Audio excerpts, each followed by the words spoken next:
চক্র বন্ধ করো। Hello everyone, Hare Krishna, welcome back to my channel. I hope তোমরা সকলে অনেক ভালো আছো আর আমিও ভালো আছি। তো কে কোথা থেকে ভিডিওগুলো দেখো অবশ্যই আমাকে কমেন্টে জানিও। আজকে আমি তোমাদের সাথে আমার এইটা হচ্ছে একটা এঙ্গেজমেন্ট ব্রাইড বলতে পারো, যে এটা ওদের কলমা হয়, মানে এটা আমার মুসলিম ব্রাইড ছিল, তো কলমা হয় ওদের মধ্যে। তো সেটাকে কি বলে আমি জানি না, কিন্তু আমি জানি এটা এঙ্গেজমেন্ট ব্রাইড, কেননা আমাকে সেটাই বলা হয়েছিল। পরে আমি জানলাম যে না, কলমা না কি হয় ওটা আর কি হচ্ছিল ওদের। তো যাই হোক, আমি সেই মতো আমি চলে গেছিলাম ব্রাইডের লোকেশনে। গিয়ে আমি মেকআপ করা স্টার্ট করে দিয়েছি। আর আমার ব্রাইডের না ভীষণ পরিমাণে ড্রাই স্কিন ছিল, সাথে হচ্ছে সেন্সিটিভ। ব্রাইডের গাল দিয়ে খোসা খোসা চামড়া উঠছিল, মানে যেটা হয় ছোটোবেলায় যেমন আমাদের গাল ফাটলে যেরকম খোসা খোসা চামড়া উঠতো, তো সেরকমই। তো যে কারণে ওর সেন্সিটিভ স্কিন ছিল, তার উপর ওই রকম প্রবলেম রয়েছে, তো সেই জন্য সেটাফিলের ময়শ্চারাইজারটা ওর জন্য বেস্ট মনে হয়েছে আমার। তো ওকে আমি সেই ময়শ্চারাইজারটাই অ্যাপ্লাই করেছি। দেন আমি এমব্রোলাইজের একটু ময়শ্চারাইজারটা অ্যাপ্লাই করেছি, যেখানে ভীষণ পরিমাণে ড্রাই ছিল, মানে এক্সট্রিম লেভেলের ড্রাই ছিল, সেখানেই আমি অ্যাপ্লাই করেছি। দেন আমি ম্যাকে স্ট্রোব ক্রিম অ্যাপ্লাই করেছি। এটা ছিল উইন্টারের মেকআপ, আমার তোমাদের সাথে শেয়ার করতে একটু লেট হয়ে গেল। তারপর আমি প্রাইমার অ্যাপ্লাই করেছিলাম। তো আমরা জানি যে এমব্রোলাইজের ময়শ্চারাইজারটা প্রাইমারের কাজ করে, কিন্তু আমি যদি এমব্রোলাইজের ময়শ্চারাইজারটা ফুল ফেসে ইউজ করতাম তাহলে আমি প্রাইমার অ্যাপ্লাই না করলেও হতো আমার। তো আমি ফুল ফেসে অ্যাপ্লাই করিনি এমব্রোলাইজের ময়শ্চারাইজারটা, তাই জন্য আমি এটা কালার বারের প্রাইমার অ্যাপ্লাই করে নিয়েছিলাম। দেন আমি কালার কারেকশন করে নিয়েছিলাম, হালকা ফুলকা দাগ ছিল, যে কারণে আমি পিচ কালার দিয়েছিলাম ফরএভার 52-র একটা প্যালেট থেকে পিচ কালারের একটা কনসিলার দিয়ে কালার কারেকশনটা করে নিয়েছিলাম। দেন আমি ফাউন্ডেশন চাপিয়ে দিয়েছি, মানে ফাউন্ডেশন এখন ওর ফেসে আমি ভালো করে ব্লেন্ড করে নেব।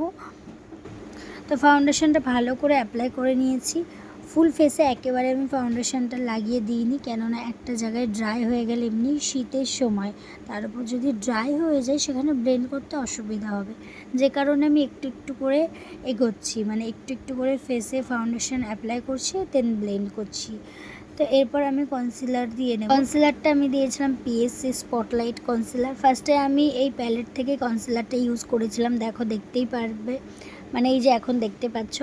কিন্তু ওইটা যখন আমি চোখের নিচে দিই কনসিলারটা, তখন ক্র্যাক হয়ে যাচ্ছিলো, একটুতেই ক্র্যাক হয়ে যাচ্ছিলো, কেননা চোখটা একদমই ছোট ছিল, তারপর এত পরিমাণে ড্রাই হয়েছিল, তো ক্র্যাক হয়ে যাচ্ছিলো, যে কারণে পিএসসি স্পটলাইট কনসিলারটা দিয়ে আমি চোখের নিচটা মেন কনসিলিং করেছি।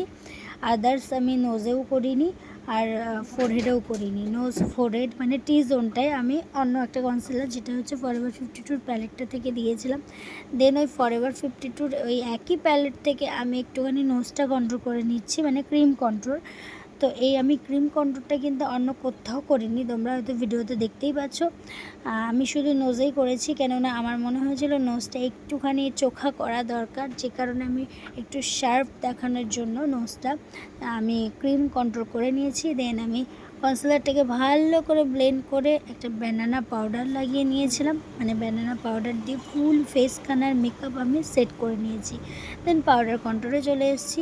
এটা ছিল মাই মেকআপ স্টোরির contour palette, contour blusher palette বলতে পারো। আমার ভীষণ ফেভারিট একটা প্যালেট, এত পিগমেন্ট নাই প্যালেটটাই, ভীষণ ফেভারিট আমার। তো আমি এটা ছাড়া সেরকম কিছু ভাবতেই পারি না, আছে অন্যান্য প্যালেট, কিন্তু আমার এটাই যেন হাত চলে যায়, মনে হয় এটা দিয়েই আজ কাজটা করি। তো ওখান থেকে আমি একটু ব্লাশার দিয়ে নিচ্ছি, একদমই সিম্পলের মধ্যে মেকআপ চেয়েছিল, আমি হালকা করে ব্লাশারটা দিয়েছিলাম, আমি একদম সফটের মধ্যে রেখেছিলাম মেকওভারটা। আর চোখগুলো একদম ছোট ছিল, আই মেকআপটা দেখতেই পাবে একদম সিম্পল রাখা হয়েছিল, কেননা এমনিতেই চোখ ছোট, তার উপর এত পরিমাণে জল বেরোচ্ছিলো চোখ দিয়ে যে আমি কোনো আই মেকআপ করতেই পারছিলাম না। যাই হোক, এখানে আমি হাইলাইটার এখন অ্যাপ্লাই করে নিচ্ছি ওফরার হাইলাইটার প্যালেট থেকে, ভীষণ ফেভারিট একটা আমার প্যালেট। তো এখান থেকে আমি হাইলাইট করে নিচ্ছি।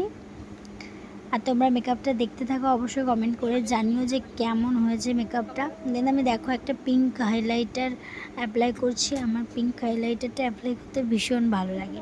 তো আমার এই যে হোজোর হাইলাইটার একই অবস্থা, ভেঙে গেছে, এটা পুরোনো হাইলাইটারটা, আর একটা আছে নতুন। তো আমার এই হাইলাইটারটা না দিলে ভালোই লাগে না, তার উপর কি এই পুরোনো হাইলাইটারটার থেকে আমার দিতে ভালো লাগে, নতুনটার থেকে না। কেন জানি না আমার ওটার মধ্যে একটা মায়া জড়িয়ে গেছে, যেহেতু আমার সেই আমার কেরিয়ারের ফার্স্ট সময় থেকে ওটা আমার সাথেই ছিল। ওটার থেকেই আমি আমার মেকআপ আর্টিস্টের জার্নিটা স্টার্ট করেছিলাম। তো এখন আমি দেখতেই পাচ্ছ আইব্রোটা করে নিয়েছি, মানে করে নিচ্ছি।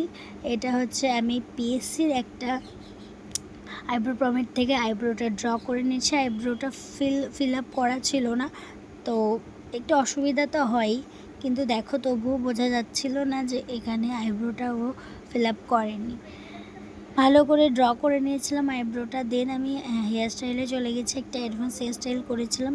কিন্তু মেন ঘটনা হচ্ছে একদমই হেয়ারের ভলিউমটা কম ছিল ব্রাইডের, যে কারণে খুব অসুবিধা হয়েছিল হেয়ারটা করতে। যেখানে ফাঁকা ফাঁকা রয়েছে সেই জায়গাগুলোতে আমি একটু আইশ্যাডো দিয়ে নিচ্ছিলাম ব্ল্যাক কালারের, যাতে বোঝা না যায়। দেখা যাও তোর এখনো হয়নি। সুন্দর লাগছে দেখো, বেশি হেভি মেকআপও না, কিছু হালকা রাখো। দেখো তুমিও গান চালিয়েছো?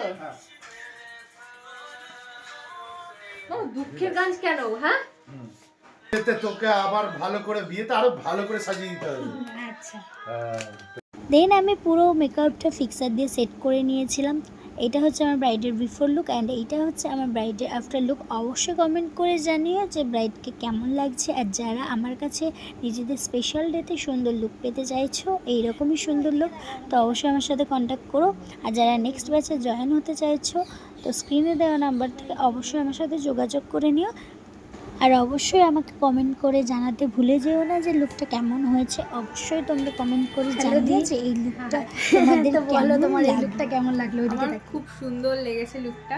এক্সপেক্ট করেছিলাম ভালো, বাট এতটা ভালো হবে ভাবতে পারিনি। খুবই ভালো লেগেছে, খুব সুন্দর সাজিয়েছো, আমার খুব ভালো লেগেছে।